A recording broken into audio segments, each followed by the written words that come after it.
Yeah, hi and welcome back to Carl and Rick Talk Risk after a little break. Rick, how's it going? Awesome. How are you, Carl? I'm awesome as well. Very good.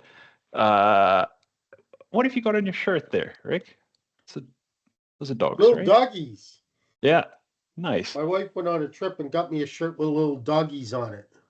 nice. But it's also got these yellow dots on it, which I'm not quite sure what they are. By the way, they're hunting dogs, so they also have little birds. But I have these little yellow dots on them, which I'm not quite sure what they are. But every time I eat a hot dog, I think I spilled mustard on my shirt. Be good cover if you ever do. It was there. It was there already. Yeah. Um, Rick, we kind of discussed what we want to talk about today. And it's Well, fun. actually, we discussed the theme. We have no Yeah. clue what we want to talk about today. Exactly. Exactly. Luckily, you clarified a little bit like what you want to talk about because as always happens, you want to go this way and I'm over there somewhere. But it's funny, it ties into a message somebody just sent me on LinkedIn asking me to share a career transition story um, because his organization is doing a whole um, uh, issue on career transitioning and yeah thinking about how to move to the next step and showing this is what other people have done. So it's actually a perfect tie-in, Why kind of with didn't they that theme. ask me? I did the biggest career transition of anybody. I LinkedIn, I just reposted it, so I think you should add a story. Just one, Rick. um, but yeah, I think it's kind of on the career theme. We want to talk about seven things. We'll see how many we get to, but the things we wish we had known before we started a career in risk. Are we staying in scope on risk? Okay. Okay. And if it's okay, I'll let you go first, and then I'll jump in with the second one. Okay. In my career in risk, the one thing that would have helped me the most if I understood it from the get go is that the sigma of understanding of bureaucrats and regulators is monstrously large. In other words, you have some risk bureaucrats and some risk regulators that are very good and know a lot about risk and understand a lot about risk. And then you have some that know nothing. Mm. But of course, they pretend that they know everything. And, uh, getting outside of risk just for a second, when I was a pharmaceutical representative, okay, most of the time I dealt with specialists. But occasionally I would deal with general practitioners and family physicians. And I was always amazed at the range of knowledge of family physicians. Like some of them, you literally wouldn't trust them to, be able to wash their hands. Whereas Mhm. others were very advanced and very broad and in depth with their their knowledge. I was just Mhm. shocked at the range of understanding of physicians is nothing compared to the range of the understanding of regulators and bureaucrats in risk management. And that creates a real problem Mhm. because generally what you wind up with is a compromise to the lowest common denominator. Mhm. Mhm. So Yeah. that I think is something that would have benefited me greatly if I understood it earlier or knew about it earlier in my career. And it's still something, though, that blows me away. Gonna ask a silly question. I think it'll be interesting. Would knowing what you know now, would you spend more time explaining, teaching the regulator in charge of your book of business, or would you change the way you answer their questions? Oh, it'd be change the way that you answer the questions. Okay. The main thing is going in with a mindset. Okay, that actually makes a difference. You have to know who your audience is, Yeah.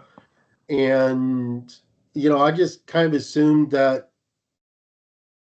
I made assumptions about my audience at various times in my career that were not accurate. That and not necessarily that led to disastrous outcomes, but man, it led to a lot of exasperation, a Yeah. lot of extra work, and a lot of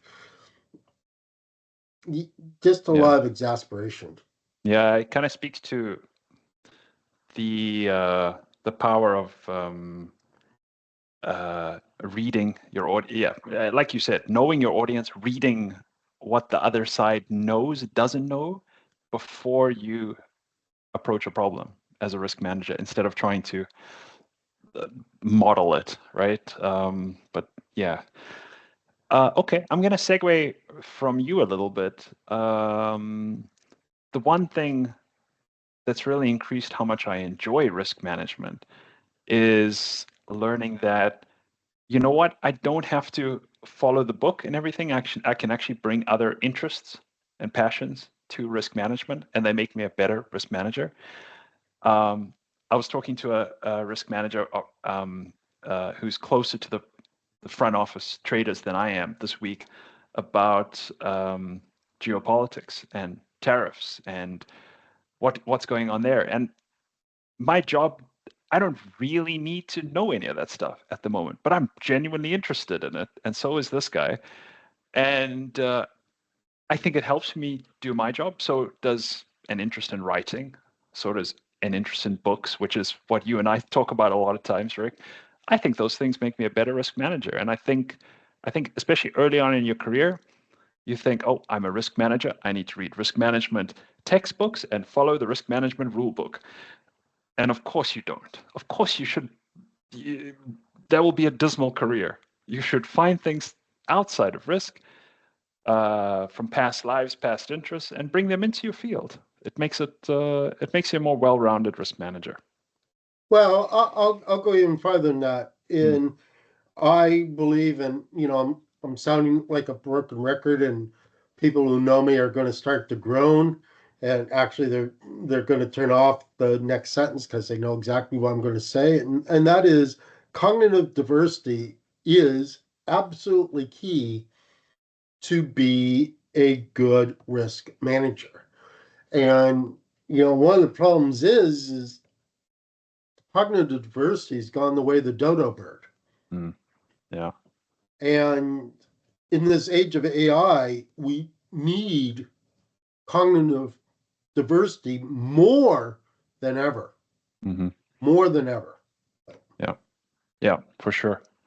But I'm going to switch that to my next thing, which I wish I'd appreciate much earlier, is that the default setting of people is need to know. Which, if you think about it in risk is all about situations in which you can't know or Mm, don't know or will never know potentially. hmm. And so it's kind of ironic, but um and so a water risk management is designed simply so people can believe that they know what's happening or what's going to happen, when that's the antithesis of what risk management is.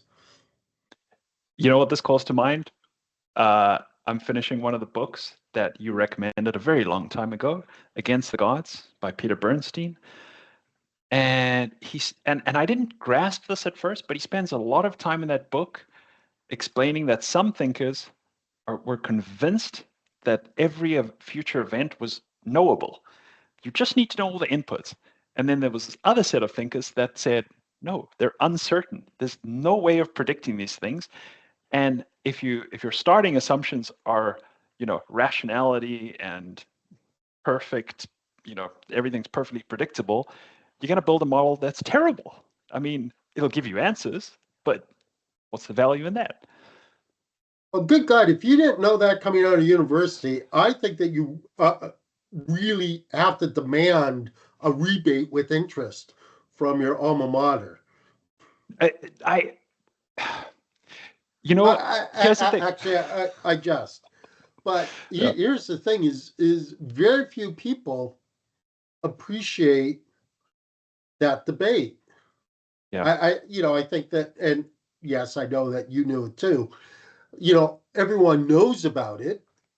That conceptually up until literally up until the Heisenberg uncertainty principle came into play, you know, there was a significant proportion of the world that thought that if you know the position and momentum of every particle of every atom, that conceptually you could predetermine the world. But of course, you get this whole free will thing, etc., yeah, yeah, as well thrown on. But that's we can keep that separate. We deal with the physical world. Actually, yeah, we don't as risk managers. We deal much more with the free will world. yeah. But the thing is you're right. Very, very, very few people appreciate that.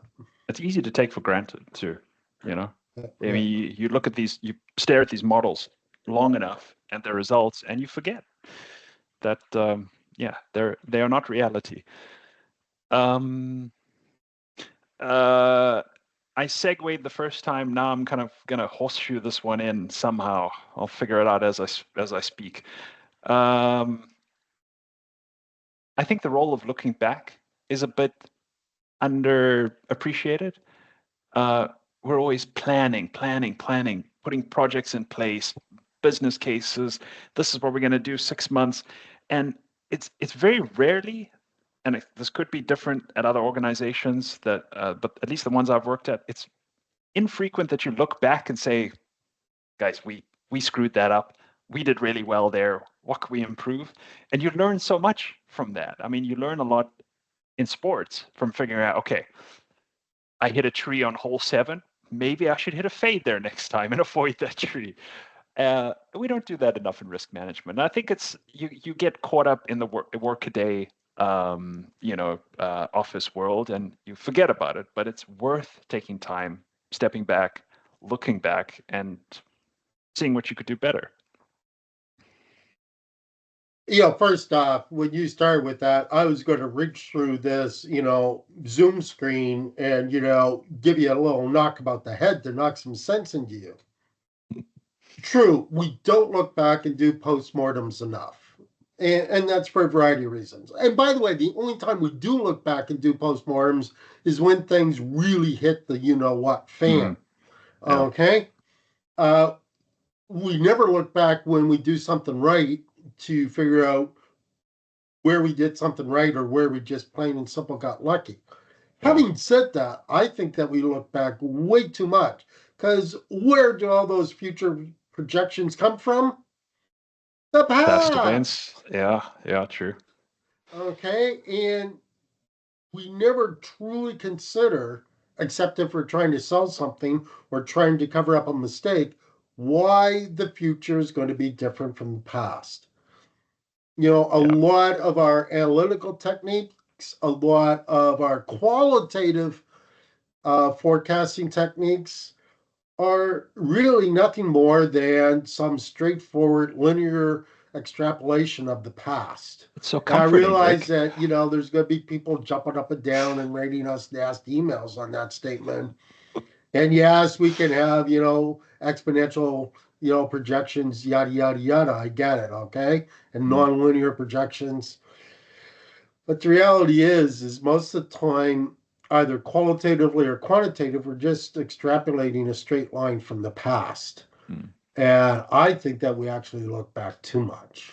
yeah. Having said that, uh, I'm a huge fan of premortems, Mm, um, a big fan of postmortems, both good and bad. mm-hmm. I'm a huge fan of premortems, both good and bad as well. Okay. Okay. Yeah. Um, okay. How many is that? 4? Yeah, I just went. Uh, Risk and rationality are supposed to go together, but they really do. Uh, I remember, and actually in a lot of the corporate presentations that I do, I put up a photo, um, which on the slide I have some idiot in my MBA class. And of course, the idiot is the photo of me in my MBA class, saying that I believe that everything can and should be quantified. And, coming from a background in physics, I believe that. Mm. And in some ways, I still believe it. But should it be quantified? No. We have, uh, I wish I'd understood earlier that risk is ultimately about people, although we use numbers to try to satisfy us, which probably goes back into my previous comment about how we have a default setting of need to know. Risk Mm. is ultimately about people, not numbers. Mm-hmm. So my idiot self, when I was in B school, saying everything can and should be quantified, that was just an idiot talking. And some might say it's still an idiot talking, but anyhow. Yeah, it's funny because Risk is about people, not numbers. yeah, it's funny because we're doing this retrospective and thinking, okay, we wish we had known these things, but we had to go through these stages, right? Like, how do you get here if it isn't for all the stupid mistakes? Um, I'm a bit torn about which one to do next. Um, okay, I think I'll go with this one. See, that's your problem. You write out stuff before. I just spit off what's off the top of my head. Very forgetful, Rick. That's why we review books as soon as I finish them. Because if it's when you finish it, I've already forgotten it. um, Are you saying I'm a slow reader? no, I know. No, I rely on lists. That's true. I'm the only one with a pad at work, scribbling things. Um, okay, I'll go with this one. Because it was in an article you shared with me, and I like it. The person that we read wrote, don't try to make friends. Do what you think is best for the company. Don't try to please everybody. I get what she's trying to say.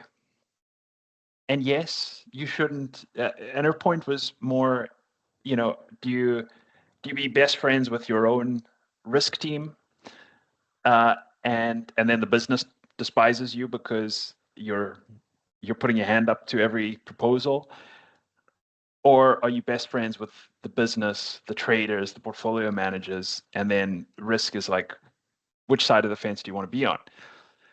Um, to carry on from your point, risk work is about people. You need to get to know people and understand them to work better.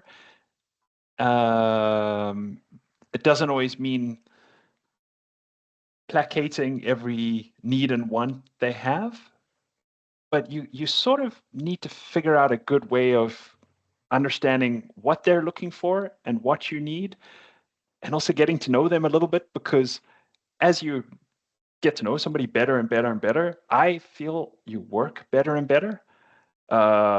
So, don't expect to produce the best quality work right at the beginning of your career when you don't know anybody, you don't have those relationships. Expect it to take a while. And once you get to know people and enjoy them and enjoy their company, you produce better work as a consequence. I don't know if that's a lesson, but there's something in there, just in maybe seeing people for people and knowing that you really need them to do your work. It's not as simple as extracting information out of their head and putting it on paper and saying, there you go. No, I, I totally agree with that. We talked before about the importance of communication, Yeah. the importance of not only psychology but sociology. The sociology being my spin on that, because I think that people as individuals and people in the context of a group are very different. Yeah. But also, risk is people, and risk, like it or lump it, is a sales job. If you're in risk management, you are in sales, with the sad part being that most of the people in risk management are the worst salespeople on the face of the planet. And definitely don't And think of themselves as salespeople. definitely do not think of themselves as salespeople, which is probably a pretty appropriate way. Yeah. So, my last comment Mm. is I wish I'd understood earlier that for those who understand risk management, risk is good. Risk uh, is a comparative advantage.